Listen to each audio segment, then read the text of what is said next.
સહજાત્મ સ્વરૂપ પરમ ગુરુ આત્માની નિર્મળતાને લઈને જીવને હળવાશ અનુભવાય, અંતરંગમાં આનંદ આનંદ વેદાય. આ આનંદ પર પૂતગલની અપેક્ષા વગરનો હોય છે. ભાવના પણ અહીં કામ કરે છે.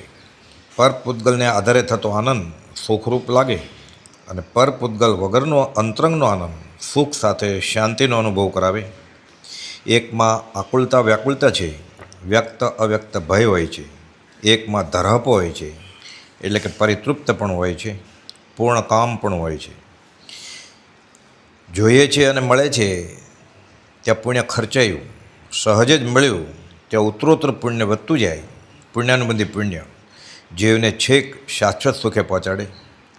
શુભમાંથી શુદ્ધ ભણી સર્વોત્કૃષ્ટ શુદ્ધિ, ત્યાં સર્વોત્કૃષ્ટ સિદ્ધિ.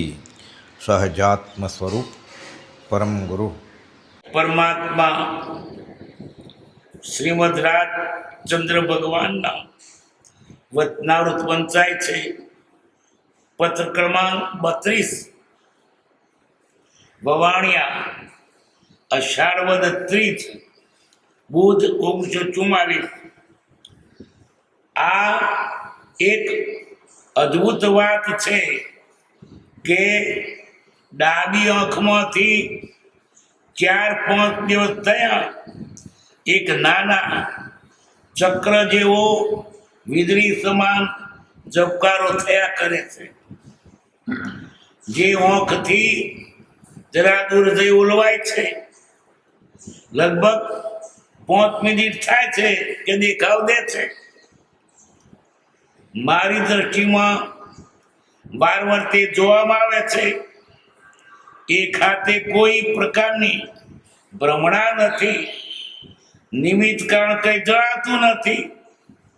બહુ આશ્ચર્ય ઉપજાવે છે. આંખે બીજી કોઈ પણ પ્રકારની અસર નથી. પ્રકાશ અને દિવ્યતા વિશેષ રહે છે. 4 દિવસ પહેલા બપોરના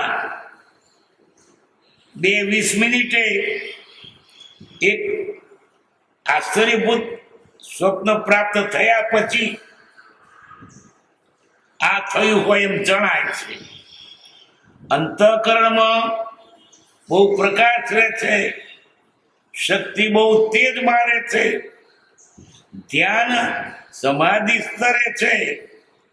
કારણ કઈ સમજાતું નથી. આ વાત ગુપ્ત રાખવા જ દર્શાવી જાઉં છું. વિશેષ એ સંબંધે પછી લખી ઉગાડી થઈ વાત.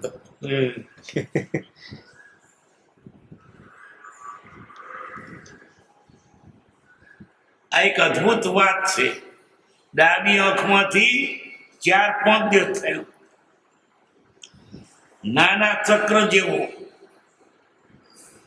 વીજળી સમાન ઝબકારો થયા કરે. આંખથી જરા દૂર જઈ ઓલવાય છે. લગભગ 5 મિનિટ થાય છે કે દેખાવ દે. ફરી પાછો 5 મિનિટ. મારી દ્રષ્ટિમાં વારંવાર તે જોવામાં આવે છે.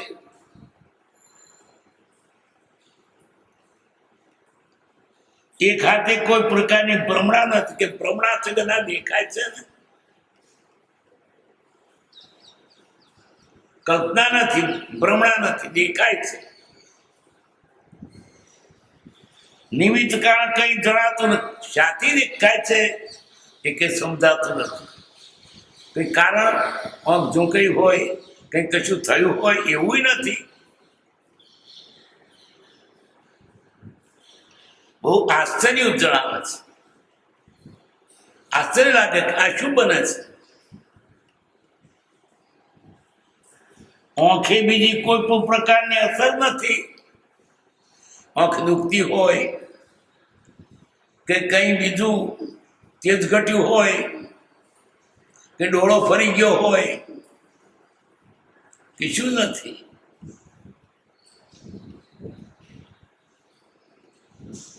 પ્રકાશ અને દિવ્યતા વિશેષ રહે છે. પ્રકાશ વધે છે, દિવ્યતા.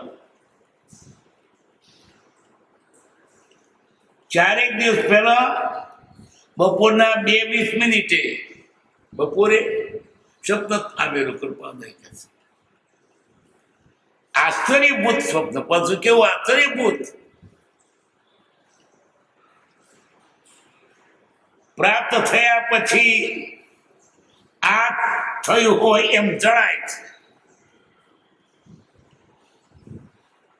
અંતઃક્રમો પ્રકાશ રહે છે, મનો પ્રકાશ રહે છે.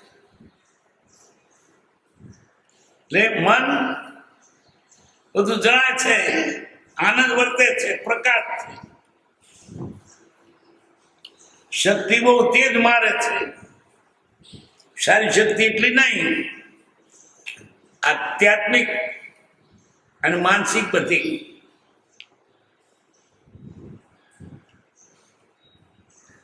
ધ્યાન સમાધિ સ્તરે છે. સમાધિમાં સ્વરૂપમાં, આત્મ સ્વરૂપમાં. કારણ કઈ સમજાતું નથી. આ શું થાય છે, કયા કારણે થાય છે, સમજાતું નથી. આ વાત ગુપ્ત રાખવા દર્શાવી દઉં છું, કોઈ કહેશો નહીં. વિશેષ એ સંબંધી હવે પછી લખીશ ફરી. કોને જણાવ્યું છે, હમણાં બને જણાવ્યું છે. સીધા તો સૌભાગ્ય બીજા કોઈનો સંગ નથી. દેખાય તે આત્મા નહીં. આ આંખે દેખાય કે જળ વસ્તુ દેખાય. દેખાય છે ને એ પ્રકાશ. પ્રકાશ પણ જળ છે. અને આંખને કઈક કારણથી જણાય, પણ કૃપાલ કયું કારણ છે. ઘણી વખત આપણને થાય છે ને એવું. ઘણી વખત આંખે ચમકારો મારે.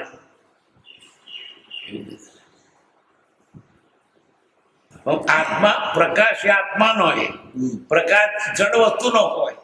લોકો ભ્રમાય છે. પ્રકાશ દેખાયો, પ્રકાશ એ પણ જડ છે. આત્મા ઇન્દ્રિયોથી જણાય નહીં.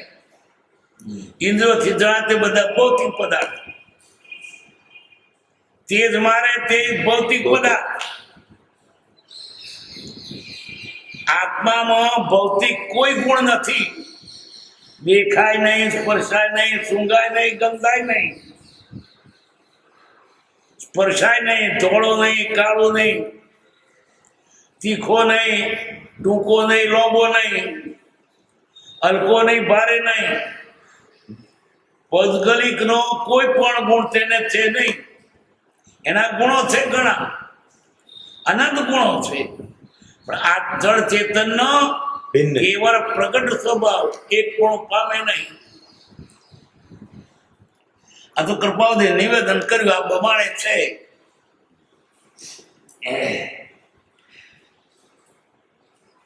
લોકો છે ને ભ્રમણામાં તો કેટલાક તો કે તે અંબાર દેખાયો. આત્મા તેજય નથી ને અંધારું નથી. ઇન્દ્રિયોથી જણાય તે આત્મા નો હોય. દેહને જાણે તેહને જાણે ન ઇન્દ્રિય પ્રાણ. આત્માની સત્તા વડે તે પ્રત્યે જાણ. આત્મા આત્માથી જણાય, ઇન્દ્રિયો વડે ના જણાય. કે આ ઇન્દ્રિયો જ આત્મા વડે પ્રવૃત્તિ રહી છે. મરી જાય તો પછી નાક તો ખુલ્લું, કેમ સુગંધી નથી આવતી? આંખો ખુલ્લી છે, ફોટો પડે અંદર, પણ ચિંદારો ગયો. કોણ ખુલ્લા છે પણ મરી ગયો પછી વાપરતો નથી. અવાજ તો ભીતે ચોટે પણ ભીત ઝીલતી નથી. એમ કાન પણ અવાજ તો પડ્યો પણ જીલે કોણ? દેહને જાણે તેહને જાણેલા ઇન્દ્રિય પ્રાણ. આત્માની સત્તા વડે તે પ્રવર્તે જાણ. આત્મા હોય તો પ્રવૃત્તિ, તો કોણ પ્રવર્તે? ઇન્દ્રિયો આત્મા વડે ચાલી રહી છે. મૂળ વાત આટલું જયારે સમજાશે કે જે ઇન્દ્રિયોથી જણાય તે આત્મા નો હોય. તો તમને સમજાશે, નહીં તો નહીં. અંદર ધ્વનિ સંભળાયો, મને તે દેખાયું. ધ્વનિ કોને સંભળાયો? ભણકારો થાય, કોઈ બીજી કોઈ પણ કારણ. દેહને જાણે જાણેન્દ્રિય પ્રાણ આત્માની સત્તા વડે તે પ્રવર્તે જાણ.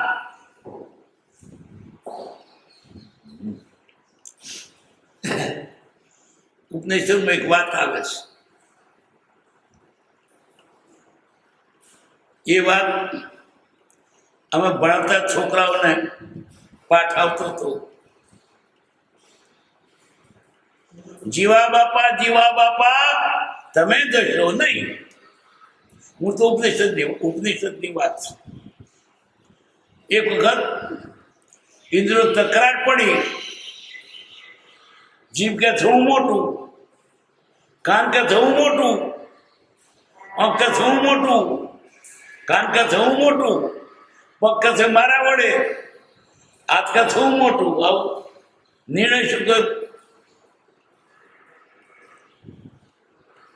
પછી નિર્ણય કર્યો, ખબર પડે ઇન્દ્રિયો વારા ફરતી રજા ઉપર ગઈ. પેલી વાંખો ગઈ તો ખા પીને મજા કરે, ખુરશી બેસી, એ કીધા મેં કીધા, પણ મરી ના ગયો, ચાલ્યું. પછી કોણ ગયા? તોય ખા પીને મજા કરે, મરી ના જવાયું. પછી હાથ ગયા તો ઠૂંઠો એટલો ખવડાવ જીવે. પછી પગ ગયા તો ખુરશી બેઠો ખાઈ ના ગયે, મરી ના જવાયું. એટલે પછી કાન આત્મા કે છે હું જાઉં, તો બધા બોલી ઉઠ્યો, જીવા બાપા તમે જશો નહીં. ઇન્દ્રિય ગતિ દેખાતો એક ખાતું બંધ થતું હતું, તમે આખી મીટ બંધ થઈ જશે. મૂળ તો ઉપનિષદની વાત છે આ.